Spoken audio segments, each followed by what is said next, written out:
Hello students, welcome to this lecture. So today's our topic is parts of speech. Parts of speech ની અહીંયા હું exercise એક તમને બતાવું છું. કઈ રીતે તમારે સ્પીચના જે પાર્ટ છે એને ડિવાઈડ કરી અને ફાઇન્ડ આઉટ કરવાના છે. તો અહીંયા તમને 20 જેટલી બ્લેન્ક આપી છે અને આ એક્સરસાઇઝની અંદર કઈ રીતે છે તો કે તમને એક ટેબલ આપ્યું છે. શું તો કે જો નાઉન હોય તો ત્યાં એન લખો, પ્રોનાઉન હોય તો પ્રો લખો, વર્બ હોય તો વી લખો. આ રીતે શું લખવાનું છે અહીંયા તો કે જે અંડરલાઇન વર્ડ્સ છે સેન્ટેન્સની અંદર અંડરલાઇન વર્ડ છે એ શું છે એનો આન્સર તમારે બ્લેન્કની અંદર લખવાનું છે. For example, blank they attended the concert last weekend.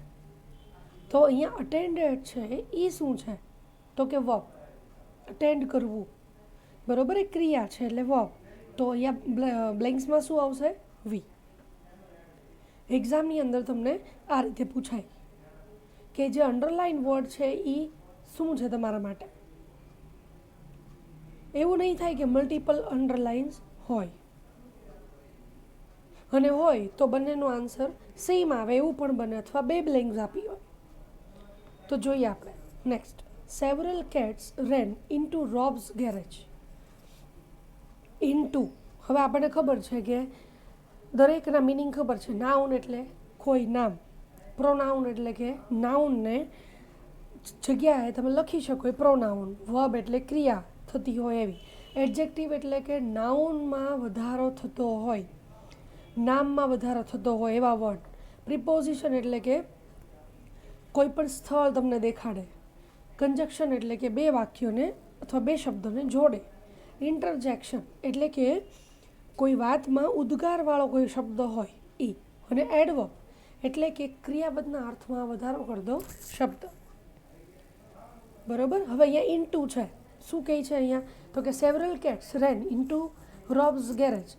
રોબના ગેરેજમાં ઘણી બધી બિલાડીઓ દોડતી હતી.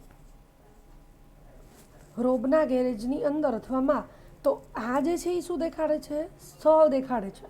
ઇન્ટુ છે એ શું બતાવે છે? સ્થળ, કે બિલાડીઓ ક્યાં દોડતી હતી. શું આવે? ઇન્ટુ. એટલે કે બીજું શું કીધું હતું? પ્રિપોઝિશન. તો કે તમારું સબ્જેક્ટ એટલે કે નાઉન અને બીજા નાઉન વચ્ચે કે કેવું રિલેશન છે એને શું કહેવાય? પ્રિપોઝિશન. તો ઇન્ટુ શું છે? Preposition. The truck driver delivered the packages quickly. ચલો અહીંયા હવે ક્વિકલી શું છે તો ટ્રક ડ્રાઈવર પેકેજીસને ઝડપથી ડિલિવર કરે છે. કેવી રીતે ડિલિવરી કરે છે? ઝડપથી કરે છે. પેકેજીસ કરે છે? ના. શું કરે છે? ડિલિવરી કેવી કરે છે તો કે ઝડપથી. એટલે આને કહેવાય એડવર્બ, કેમ કે અહીંયા વર્બના અર્થમાં વધારો કરે છે. Fast runners won all the awards at the track meet. કેવા રનર્સ? Fast runners. તો આ સિમ્પલ શું છે? આ તમારું એડજેક્ટિવ. આ શું છે તમારું? Quickly adverb. બરાબર. Next. My friends and I walked home after school. Home અને સ્કૂલ વચ્ચેનું રિલેશન બતાવે છે. શું છે? આફ્ટર એટલે શું થાય? આ preposition. I wanted a peanut butter and jelly sandwich for lunch yesterday. And શું કીધું મેં? બે નાઉન, બે વર્ડ ને જોઈન્ટ કરતો શબ્દ, કંજક્શન. તો એન્ડ છે એ શું છે? Conjunction. She was counting the ballots during social studies class. She was counting. આપણને આખું વાક્ય શું છે? Doesn't matter. શી શું છે? પ્રોનાઉન. હે ધેટ ઇઝ માય સીટ. હે કેવો શબ્દ છે? ઉદ્ગારવાક શબ્દ છે એટલે કે interjection. Next. Will they finish the test on 9? They શું છે? પ્રોનાઉન. અમુક વસ્તુ તમારે જ્યારે ફાઇન્ડ કરવામાં તમારે કોઈ પણ એક્સ્ટ્રા ક્વેશ્ચન કે ટ્રીકની જરૂર નહીં પડે, ઇઝીલી તમે આઈડેન્ટિફાઈ કરી શકો. The diagram was pretty complicated for us. The diagram is a noun. એ એક ડ્રોઈંગનું એક નામ છે જેને તમે ડાયાગ્રામ કહો છો. It is noun. He will practise his musical piece સૂન.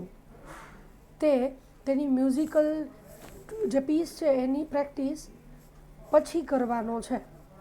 ક્યારે કરશે? પછી કરશે. પ્રેક્ટિસ ક્યારે કરશે? પછી કરશે. તો શું થઈ ગયું? આ એડવર્બ. બરોબર. કોની સાથે જોડાયેલો છે આ વર્ડ? તો કે પ્રેક્ટિસ સાથે, એટલે કે વર્બ સાથે. ક્યારે પ્રેક્ટિસ કરશે? પછી કરશે. મ્યુઝિકલ પીસ નથી કરવાનો, પ્રેક્ટિસ કરવાનું છે. આ રીતે બે ક્વેશ્ચન પૂછવાના, સબ્જેક્ટ સાથે પૂછવાના અને વર્બ હારે પૂછવાના. Reggie saw the awesome sight from the air. રેગીએ બહુ સરસ એક દ્રશ્ય હવામાંથી જોયું. બરોબર. સાઇટ જોઈ. કેવી જોઈ? તો કે ઓસમ. એટલે આ શું છે? નાઉનમાં વધારો કરતો શબ્દ. કેવું દ્રશ્ય? ઓસમ દ્રશ્ય. અહીંયા સાઇટ છે એ આપણો નાઉન છે, એટલે આ શું થઈ ગયું તમારું? Adjective. Har sister is the oldest member of the group. Group છે એ શું છે? નાઉન છે. Check the score Tom. અહીંયા ચેક એ શું છે? વર્બ છે. Will the students be able to find the answers by themselves? Themselves પણ શું છે? pronoun. Are you sure of yourself? શું આન્સર આવે? pronoun.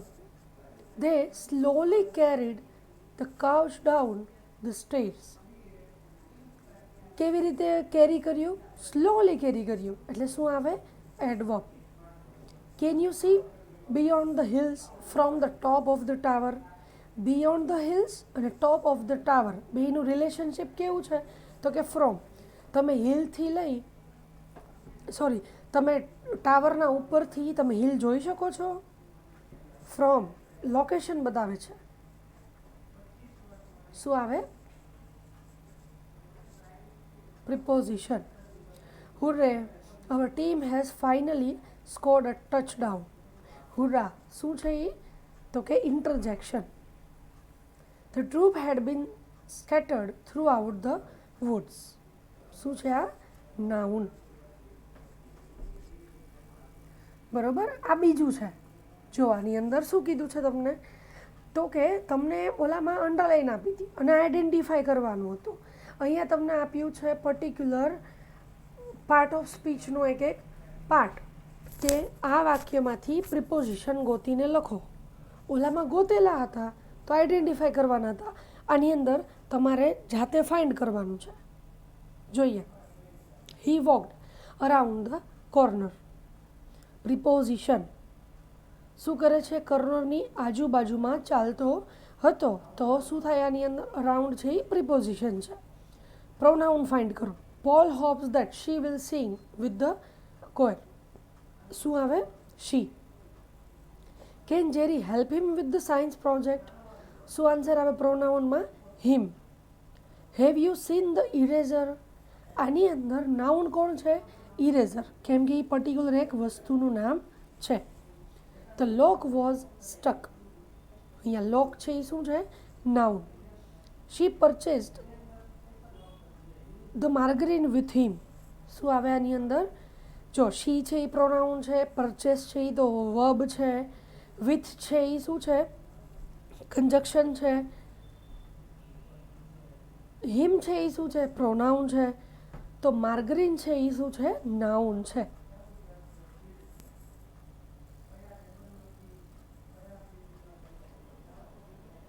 Blank older people tyre મોર ઇઝીલી. એડજેક્ટિવ. હવે એડજેક્ટિવ હોય ને એટલે ઓલવેઝ કોને પ્રશ્ન પૂછવાનો? નાઉનને. તો અહીંયા નાઉન કોણ છે? પીપલ. કેવા લોકો? ઓલ્ડર. એટલે અહીંયા ઓલ્ડર છે એ શું છે? એડજેક્ટિવ. He is agile. તે કેવો છે? એજાઇલ છે. તો અહીંયા એજાઇલ શું છે? Adjective. Kind people are often rewarded. દયાળુ લોકો વારંવાર કંઈક ને કંઈક મેળવે છે. કેવા લોકો? કાઇન્ડ. અહીંયા છે હવે નેક્સ્ટમાં એડવર્બ. એડવર્બ ફાઇન્ડ આઉટ કરવો હોય એટલે કોને ક્વેશ્ચન પૂછવાના? વર્બને. The police officer ran fast. કેવું દોડ્યા? Fast. My sister answered the question intelligently. મારી બહેને પ્રશ્નનો જવાબ બહુ ઇન્ટેલિજન્ટલી આપ્યો. કેવો જવાબ આપ્યો? ઇન્ટેલિજન્ટલી. વર્બમાં વધારો કરે છે. You really should see this art exhibit. Can he? Adverb.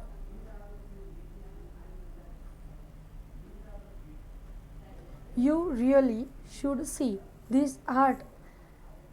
કેવી રીતે જોવું જોઈએ? તો કે રિયલી જોવું જ જોઈએ. તો અહીંયા રિયલી છે એ શું છે? એડવર્બ છે.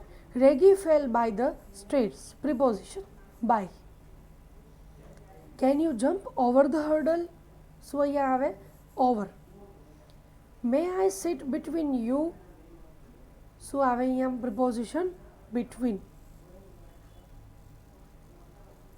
વર્બ ગોતો. Joke about it now. શું છે? જોક છે એ શું છે? વર્બ છે.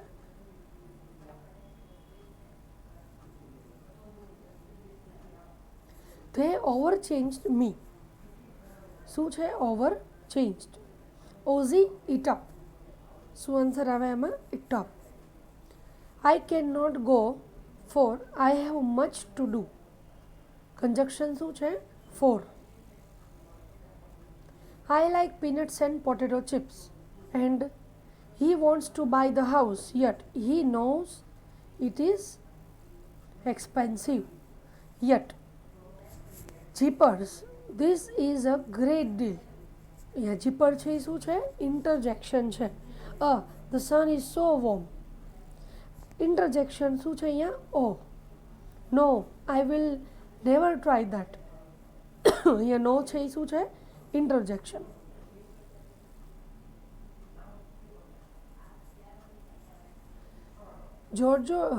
Georgette eventually walked her brother to the station. Adverb. walked ની આગળ હોય તો આ વર્બમાં વધારો કરતો શબ્દ શું છે અહીંયા? ઇવેન્ચ્યુઅલી. બરાબર. તો આ છે તમારી એક્સરસાઇઝ. આ રીતે તમને એક્ઝામમાં કે એમસીક્યુમાં પાર્ટ ઓફ સ્પીચ તમને આવી રીતે પૂછાય. તમને બધાની જે ટ્રીક છે એ ખ્યાલ હોય તો તમે ઇઝીલી ફાઇન્ડ આઉટ કરી શકો. હવે નેક્સ્ટ લેક્ચરથી આપણે ટેન્સીસની એક ટેન્સ વાઇઝ ઘણી બધી બ્લેન્ક્સ સોલ્વ કરવાની છે એટલે તમને વધારે ખ્યાલ આવે. Till then stay tuned.